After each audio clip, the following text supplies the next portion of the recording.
Good friends of Unboxo, welcome back to my channel. Subscribe, please, share and like this channel and this video if you want the channel to grow a little bit more each and every week.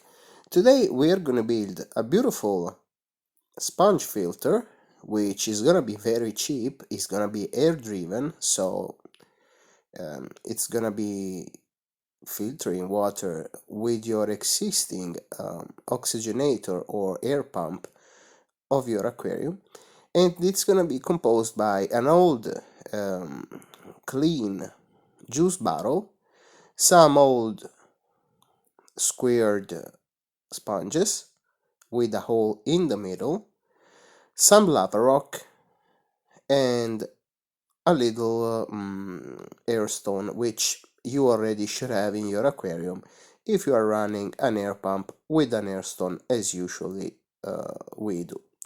So now let me show you the lava rock I will be putting in the middle of our sponge filter. It's very porous, it's natural, it's almost costless. In my country, I'm Italian, it costs not that much, to be honest. You can get big bags for around $10, and I already had this in another filter, so it's already cycled. This is the little stone, air stone we're gonna use in the bottle, and obviously we are gonna need some little silicone tubing, the usual one, 4 or 5 millimeters that we use with the air pumps. As you can see, I'm gonna use a very silent air pump which I got on purpose for $12 on Amazon.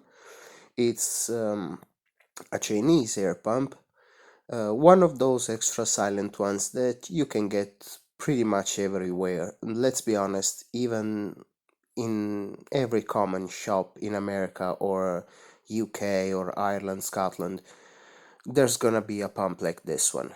They import them, they know they're super silent, they are worth each and every penny, and they're gonna last about 1 or 2 years without any issues.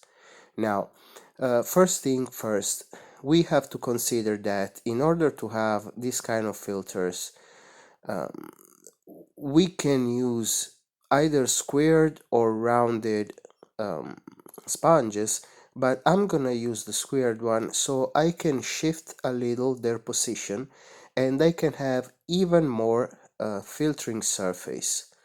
Now, the water obviously is gonna go through the sponges up, moving from the outside of the sponges to the inside and then upwards with the air bubbles. So it's gonna be filtered twice by the sponges and by the content of the central part, which will be the bottle, which will be containing some lava rock. Okay guys, now I will be preparing the top of the bottle by cutting it. So we have an open bottle because this is gonna be put upside down, so this way we're gonna even have the possibility to uncap the bottle if and if ever we have to clean it. So now I'm gonna open some holes on the side of the bottle without breaking the structure of it. So I'm gonna try to make big holes, but I'm gonna try to shift them a little bit, so this way it keeps a little strong and it will be able to keep up the sponges vertically, and it will be able to be filled by the lava rock efficiently. So my advice, in this case I couldn't do it, but my advice is to make a lot of micro holes with a very hot soldering iron, for example. Or if you do it the way I did it by cutting big slots in the sides of the bottle, be careful to keep the structure solid enough. So I was lucky enough to do it, and as you can see right now I have a lot of holes, and I practice a little hole on the neck of the bottle So I will be able to pass through the little silicone pipe, which is gonna lead to my air stone.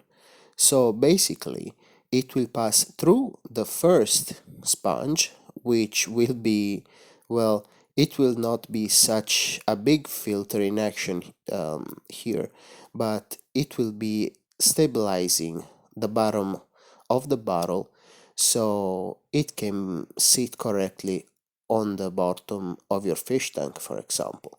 So as you can see, I'm gonna pass through the little silicone pipe, then I'm gonna pass it through the neck of the bottle, and then when the bottle is gonna be filled up with the lava rock, basically the air is gonna go through the bottle and the water is gonna go through the lava rock. As you can see, the other project was made by using some PVC pipe with big slots on the side, but I decided to use a plastic bottle in this case because I wanted to have more space in the middle of our filter, so this way we could fill it up with more filtering media. So there will be a mechanical filtration with the sponges and a chemical biological filtration, sorry, with the lava rock. If we want to make it, for example, a very efficient chemical filter, we can even use some carbon. So as you can see, I could find some stones for a very cheap price. So this is a very cheap filter, guys. It works plenty, and it's a big bang for the buck, but it's still very, very cheap to make. I mean, basically, I had everything for free. The bottle, obviously, the sponges, which I recovered from a different project, and I made a hole through, and I tried cutting them as precisely as I could. And as you can see, two of them are a greenish color because they are already used, and the blue ones are some, some that I cut from another project again. So it's basically costing me nothing. And as you can see, I am passing them now um, uh, through the bottle. Well, I'm passing the bottle through the sponges, so I can put them one on top of the other, and then I will be able to fill the middle with lava rock. So as you can see, little by little is taking shape. Now I'm gonna put one of the older ones because, well, at least the color makes some kind of sense to me, because I truly and really understand this may look ugly, but trust me, guys, it's very efficient, and well, it's also cost efficient because I paid in nothing. And now I can put on the last sponge, which, as you can see, it's another blue one. Okay, so now basically I only have to adjust them just a tiny bit, and then I can fill the middle with a lot of lava rock. Basically, I will be able to put inside the sponge filter all the lava rock you can see inside the plastic container. So it's gonna be pretty filled up if you ask me. And let's be honest, having lava rock inside this filter not only makes it very biologically efficient, because of course a lot of the nitrifying bacteria is gonna live inside the lava rock, but at the same time this filter, it's gonna sit very well on the bottom.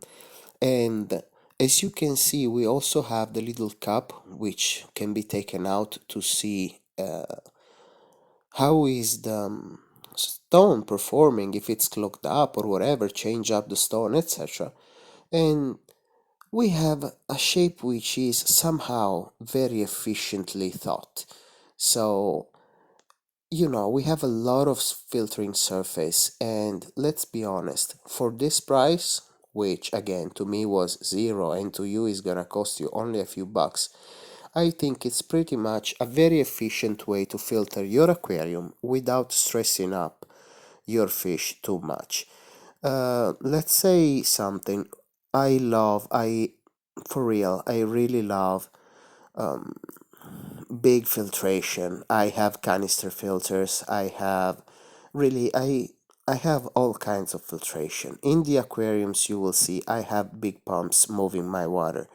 But sometimes if you have a beta aquarium, if you have little goldfish and you don't want to bother them with too much water flow, etc., and you want some filtration which is very effective, something like this can save your day. Even if you have a sump, you can fill it up literally with little filters like this one, and the filtration is gonna be amazing. You don't even have to put them inside your aquarium if you don't want them, because I know it doesn't look that well.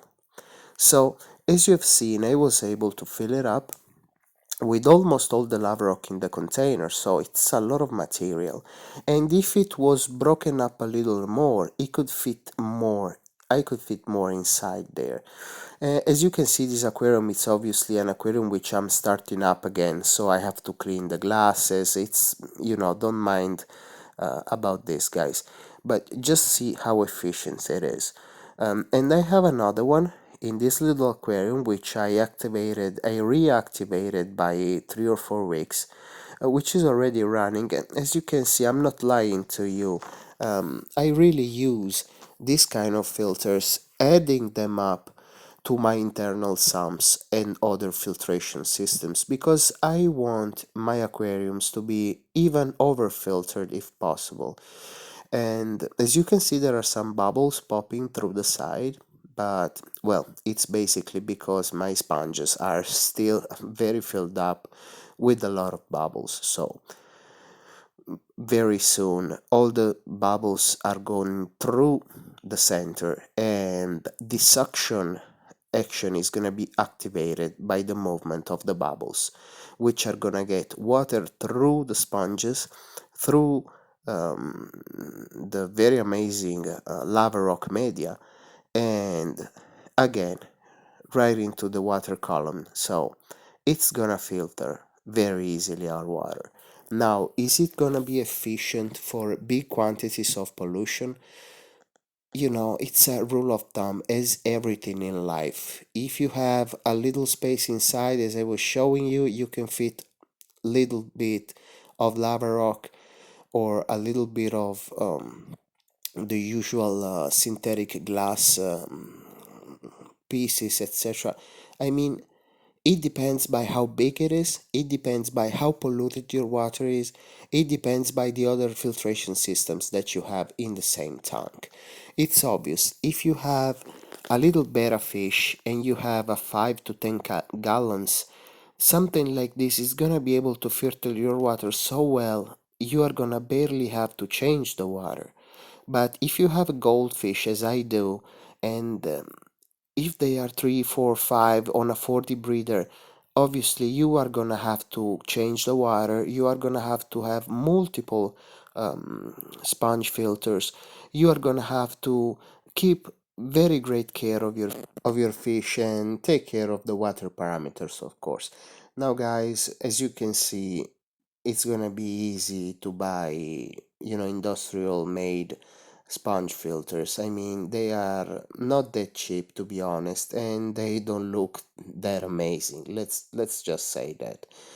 And so with this method, if you choose the right sponges with the right color and so on, you will be able to make many more sponge filters than you can even buy on Amazon for the same amount of money, and you will be able to enjoy nice filtration. Now, I'm sorry for my hands, I was working with resin, so don't worry, okay? And have a good night, and bye bye from Unboxo.